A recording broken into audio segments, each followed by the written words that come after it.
What about alligators? So, well, we've determined that alligators have no redeeming quality. They don't. They have no redeemable quality. They keep open areas of water from being invaded from like foreign vegetation and stuff like that. All right. They're good for the ecosystem. Good Wow, enough. that's scientific. Shout out to the gators. They're evil. No, get them, Jaguar. Evil. I feel like this is something having to do with the Florida Gators. Like he's no, not it has nothing to do with it unfortunately it doesn't. That would make much more sense, Anthony, if it did. Not a Tim Tebow guy. I'm starting to think I don't like reptiles because I hate snakes. Well, everyone hates snakes. What redeemable qualities do they have? Well, you carry him to the ring and put him on your opponent after you hit the DDT. That's about it. Anthony Slater of The Athletic with us. What did I walk in? Yeah. Why am I on this show? Anthony's like, I'm going back to the other show I was on today. This is ridiculous. Ant-Man. Yes, sir. We haven't gotten to chat in a little bit, man. Yeah. I obviously we want to talk about Malik and the tremendous piece that you wrote yesterday after talking with Malik and all of that stuff. But let's start with the Kings overall and the way that they've been playing in the month of March. We begged for them to beat up a bad basketball team last night, and that's exactly what they did. They had some quality wins this month over, Milwaukee, a couple against the Los Angeles Lakers. What's your vibe right now on the way the Sacramento Kings are playing? Their record is probably where I would have predicted it to be. Going back to the beginning of the season, it's been a weird winding path, which you guys have documented on a daily basis. The teams they lose to, the teams they beat, how they do it. But you know what?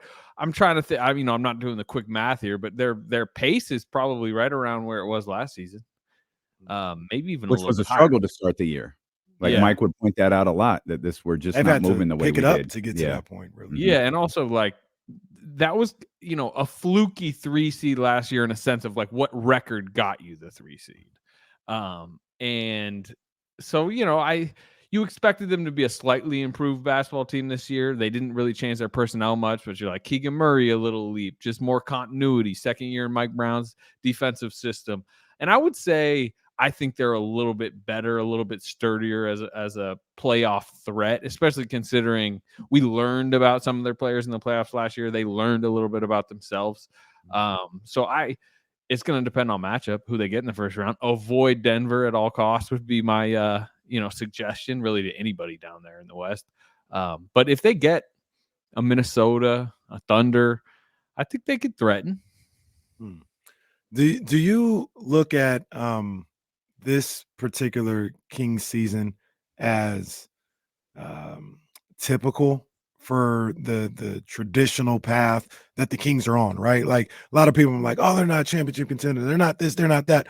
Well, they're essentially in their second year of being what they hope to be, right? Like a lot of teams aren't championship contenders in the second year of their, 8 years of being good. Hope, you know what I'm saying? Something like that. Well, he loves to reference on schedule. He loves to reference the Nuggets and like the Mike Malone. It took them 3 years to even get in the playoffs. They had to have their playoff failures. I can remember because I was certainly one of the people that for years was like, Jokic is okay. Like he's a great player, but like this core doesn't look like a championship type team to me. I saw them go out in the second round and the first round. A couple of years ago, with Jamal Murray's hurt, Michael Porter Jr. is dealing with all the health stuff. I saw the Warriors 4-1 them in the first round, and it was like my opinion, really even still going into last season, was like I don't see them as a championship team that can get over the hump. Mm-hmm. Now the difference between the Kings of now and the Nuggets is I don't think like a Sabonis is ever going to become a Jokic, right? We're talking about, a historical great, probably 3-time MVP after this season. But I didn't think Jokic was going to become that a few years ago either. So you're right. Like this does profile as like a team on the rise. I think Fox has got to be the one that makes that like championship 1A fifth gear type leap. But the one thing I would say about Fox is I've seen him in one playoff series because he's only been in one. And he was excellent. And, I know the finger injury late may have impacted, game 6, game 7. But, like, he was not only just, like, a problem, but, talking to a lot of Warriors people behind the scenes as that series was going on and after it. Like, there was a high level of respect of, like, the way they needed to scout him, defend him, and just guard him. And, like, they've faced almost everybody in this era. And like he was one of the guards. They're like, no, he's like the real deal on a playoff setting. So that makes me believe, they can threaten maybe more than some people believe. Anthony Slater, you brought up De'Aaron Fox, fifth gear, hitting that next level. Why does everyone hate Domantas Sabonis so much? Hate is strong. Doubt him on like, that next level stage, I think is what you're getting Fair to. enough. Why is that? Because I do think his playoff history has been lessened than his regular season output. Even last season. I mean, reality was like he didn't have that great of a playoff series, right? The way the Warriors scouted was to force him into things that they didn't think he was quite as good at. And it worked, you remember the offense slowing a bit down when they were sagging off a bunch. And he has a chance to prove he is improved and can matter in certain matchups. But even going back to his Pacers days, I do think, even on the defensive end in the playoffs, his lack of rim protection, his inability to play next to Miles Turner on the biggest stage maybe inform some of this. But like, I've got no, like, he's an all NBA center. His regular season this year has been insane. But I think if you're saying, hey, I don't think you can be Nikola Jokic, is not as big a slight as maybe it might appear on the surface.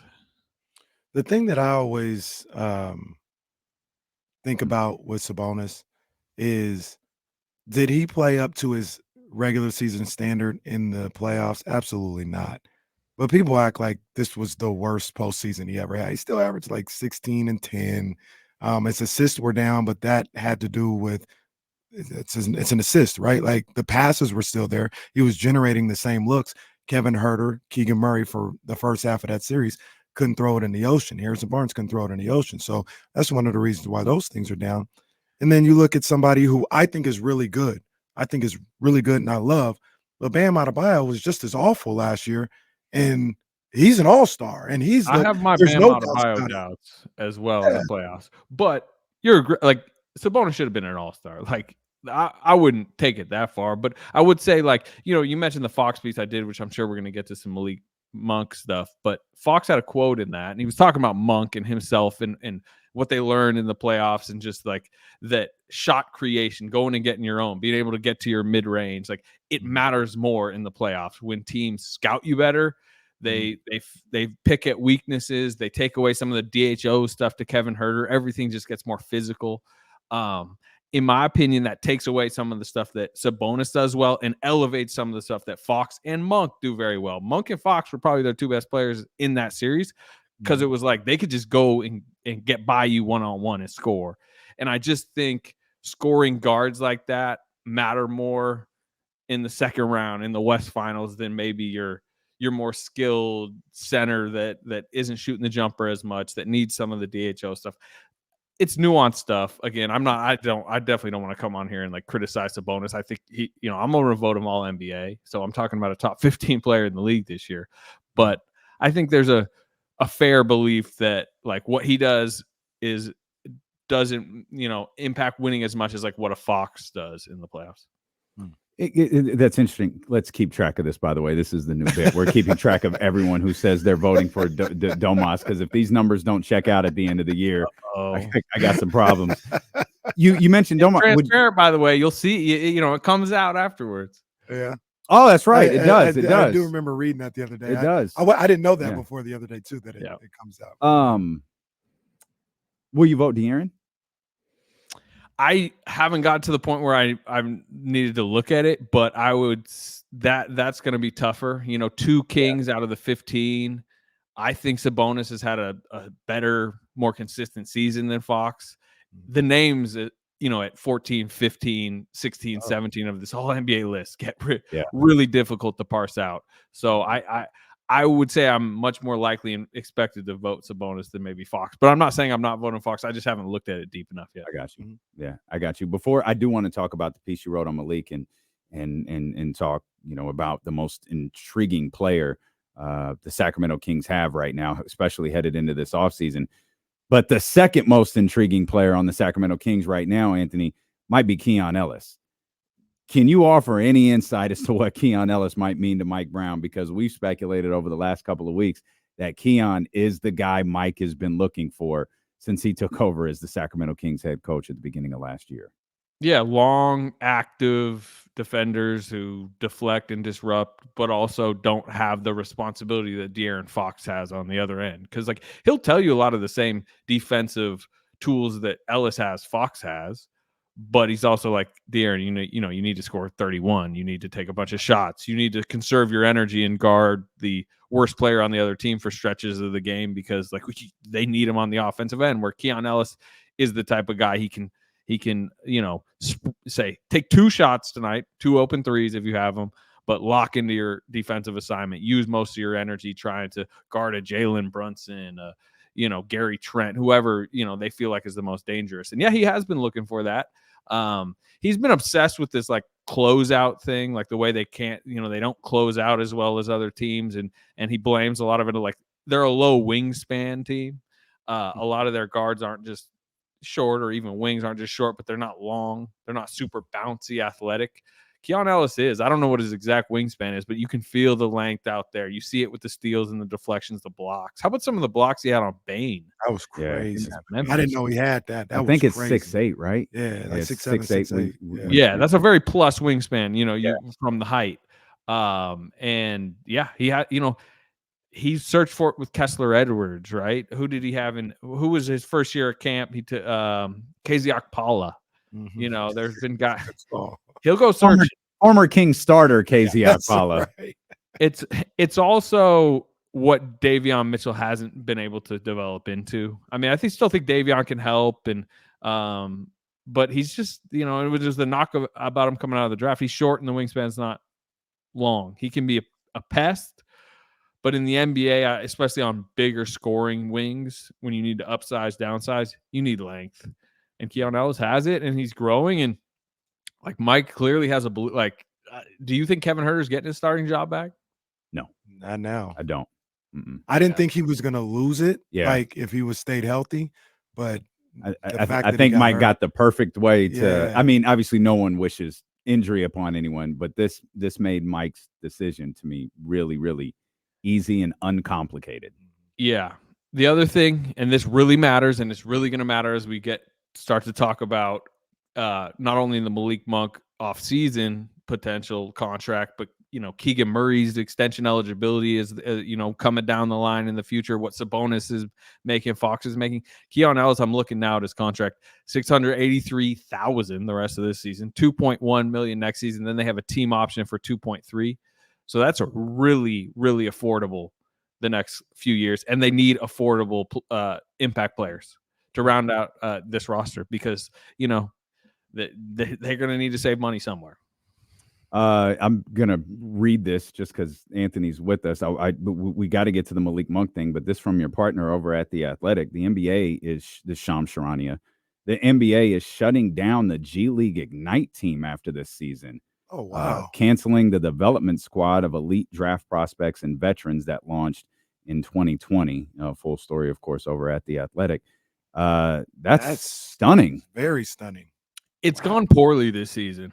Yeah. I don't know if they were getting just waxed in games. I remember early in the season, they were giving up 150, 160 point nights. It feel like it went better in its first year. It is surprising, but it's also clearly hasn't worked, right? Interesting. That puts Overtime Elite in a potentially completely different category now. NIL, I would assume, probably has impacted them right now that colleges are willing to pay. But yeah, that was the big lure, right? That was the big lure of the Ignite was you get paid. Yeah. Now you're at Alabama, you get paid more. Yes, for sure. You remember who played for the Ignite year one? It was Jalen Green and Jonathan Kuminga. It used to be much more sparkling to go there. I mean, because it was a new thing. I feel like it's kind of faded. Kuminga kid's okay. He's okay. He had some explosive dunks last night. That kid is so good. I think he had 7 dunks last night. He's nasty. He's really, really good. Okay, interesting bit of news. We could get to that, but let's talk about Malik Monk here. You wrote about him in recent days, and let's start with his relationship with Mike Brown. It seems to be one of the most unique relationships that Mike has on this team. I think he likes it. I think Mike, he said it a few times. Remember they had a players only meeting a few weeks ago. And Mike was like, finally, yes, yell at each other, speak to, I think he's been searching for personalities that bite back. Mike Brown has coached some of the craziest personalities in the league.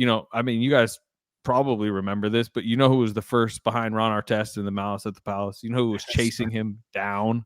Yeah. You know, and he's told me stories of like Ron Artest from back in the day. They'd land in New York City, and Ron would be like, "Hey, Mike, you know, come on, we're going to a local park. I'm wearing, you know, it's the middle of winter in New York. I'm wearing Timberlands and some jeans, and I want to get shots up in like Rucker Park or wherever, you know, in the middle of winter." And he's like, "Okay, you know, we're doing that." All that. I mean, I know it's a winding way to say, but like Mike likes personalities. He likes confrontation. He thinks that helps lead to winning. I remember his last season coaching the Warriors defense. Like, you know, he had this accountability, you know, metric, and he wanted Draymond really on his young guys, and they would be yelling at, you know, Jordan Poole and some of the young guys. Like, he believes in that kind of personality in the locker room. And Malik Monk has, I think, really embraced that type of coaching, and the fact that, you know, he can yell at his coach, you know, as long as it's in a, you know, well-mannered way, and in a sense of like, they know, like, once this argument's done with, we're just both trying to win, we're going to move on and not take stuff personal. And I think Monk is like that. You know, he mentioned, I remember even, I didn't put it in the story, but I mentioned that dynamic, and he's like, I was coached by Calipari. You know, he used to yell at me more than Mike has ever yelled at me. So neither of them minded. I think it brings the best out of both of them. Mike can kill him for not taking a charge, right? I put that in the story, but it was like, he brought him in last year. It was like, you never take a charge. We need you to do something defensively. You're not going to suddenly be, you know, Keon Ellis getting all these, you know, deflection steals. You're not going to be a rim protector. Like, learn how to come over and take a hit. Yeah. And he took that coaching well, and has implemented that into his game. So, yeah, I do think their dynamic not only works well, but I think it could potentially help them keep Monk in free agency. That's the next thing I was going to ask you too is it seems like you said it in the story and you just said it now. Malik Monk, it's one thing for it to be available, to have that type of relationship with your coach, but he's embraced it. You know, it seems like he openly embraces the fact that not only can he talk to Mike a certain way, but that Mike will talk to him a certain way. Mike will get on him. And obviously nobody knows. There's a number of different variables. But reading your story, one of the things I came away with is almost like a DeMarcus Cousins. Loyalty might be love with Malik Monk. There may be a price on that loyalty, but he seems very appreciative, because I heard what he had to say about Frank Vogel. And he says, every time I see Frank Vogel, I thank him for what he did. And the Kings probably not thanking Steve Clifford and James Borrego when he sees him. I think that was clear too, right? No, yeah, it's a good point. Yeah, but you know, the Kings to a certain degree took a chance and gave him at the time the biggest payday he ever had, biggest opportunity he ever had. And you go into this summer, and I wonder how much that may play into it, right? Like if the numbers get too crazy, then yeah, the numbers are the numbers. But if it's relatively close, you know, the loyalty that he has maybe to this franchise, to Mike Brown, to De'Aaron Fox, maybe that may weigh in the Kings' favor in being able to bring him back, maybe with a little cheaper deal than somebody else could offer him. I agree with that, because even though he's coming off the bench, Mike has clearly shown he's a top 5 guy in his rotation. He's closing. He's playing starter minutes on a lot of nights. We know his friendship with De'Aaron Fox, that he's said that was important in his free agency decision. He likes the city. The fan base has embraced him. Also, he mentioned it, like he kind of likes the slow nature of Sacramento. You know, it keeps him more focused. He's taking up golf, this like golf obsession, because you know, part of it is I think it calms his brain, because I mean that's what golf does, right? You know, you get out in the nice weather. The day I talked to him at practice, he was like, you know, we wrapped up the interview. He's like, all right, cool, we're done, because I got a tee time, you know, I got to get to. And so I think that part, you know, you might be thinking, hey, you know, maybe Malik Monk searching for a bigger market. No, it does not seem like that to me at all. Really, the two variables at play, I think, are like kind of how the season ends, which you mentioned. You know, if this feels like a plateauing situation, if they go out in the play-in, if he has a bad series and maybe Mike's going to somebody else, maybe that could change the equation, because that's what happens across the league, how seasons end. But then the money one, which you mentioned, 17-ish million is the starting salary, top starting salary that max that the Kings can offer. And really, we should also say 4 for 77, which that sounds a little bit more like a beefy, you know, life-changing deal. And they could offer that with raises. Whereas, yeah, maybe if, or Orlando, Detroit, name your cap space team comes in at like 4 for 100, where it's like 25 a year. Maybe that's too big a gap to not go get. But if it's just 20 million, it's 4 for 80 range, 4 for 85 compared to 4 for 77, 4 for 90. Loyalty, comfort, belief in this roster moving forward. Let's say they go to the second round. They look like they're on the rise. Malik Monk is really good in the playoffs. Maybe he's like thinking, hey, I can come and start next season. Yeah, I think that you're not just going to go chase an extra few million and maybe leave, a place you become comfortable. 4 for 77 doubles his career earnings that we established yesterday at 36. We feel like we know what the Kings think of Malik Monk. Do we have any idea what the league thinks of him? I think that they've, it's team by team, right? Right. There's really only about like 7 teams that could theoretically overpay, pay him over what the Kings can get. But I think at 26, polishing the game, his game the way he has, the efficiency's gone up, the shooting, but also the playmaking, over 5 assists per game this season. I think his reputation has spiked across the league. And then the other thing that current NBA free agency markets don't bring is very many impact players. Guys now extend. Like Fred VanVleet was like the best name on the free agency market last year, if you remember. So he got paid out. Dylan Brooks gets big money because Houston really wants veteran free agents, but nobody's sitting there anymore. This is not the Durant 2016 days. The Kawhi Leonard gets the free agency days. Like, guys just don't get there. So Monk's one of only a handful of names that teams out there can actually obtain, and because they know. You literally can go into the summer knowing what the Kings can and cannot pay him.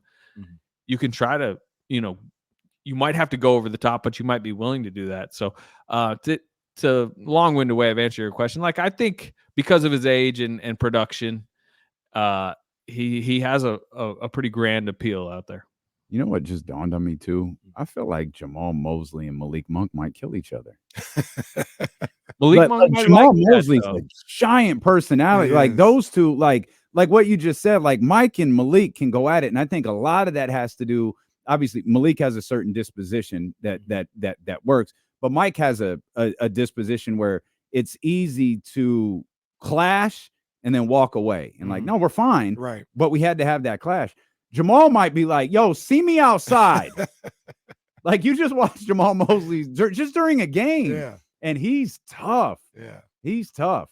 I don't think Malik Monk minds a little meet me outside comment. Oh, I don't think he does either. I think Jamal. That's what I mean. Yeah, that's what I mean. Like you talked about Mike Brown's being able to have that interaction and then be like, hey, we're good. Like, I love you. Not everybody can do that. Not everybody can have that interaction and be like, it's all good. They may carry some resentment or whatever. I don't know if Jamal Mosley would, but he, that's another factor. We're just hung up on Orlando, Anthony. That's the team we keep. Y'all worried about Orlando, huh? It makes sense. Like, and they don't suck. Like, they're a good basketball team. Like, it makes sense. And so that's we expect Malik Monk to get cheered on Saturday. Yeah. Oh wow. I mean, you guys are probably following it more than me. Does it feel like the Orlando fan base is like, oh, they out there? So on every post, like whether it's a Kings post or a worldwide post or whatever, I guarantee you every time an Orlando fan is like, thirsty oh, I can't wait for him to be here. Yeah. Give him the money, that all this other stuff. So he's on their radar for sure. Oh, he'd kind of fit, to be honest. Well, calm down. We don't need that. Like, no, we understand that. It's kind of unspoken at this point. We just know that it makes sense. Great work as always, Anthony, man. It's great to catch up with you. We appreciate you. All right, y'all. Appreciate it. Thank you.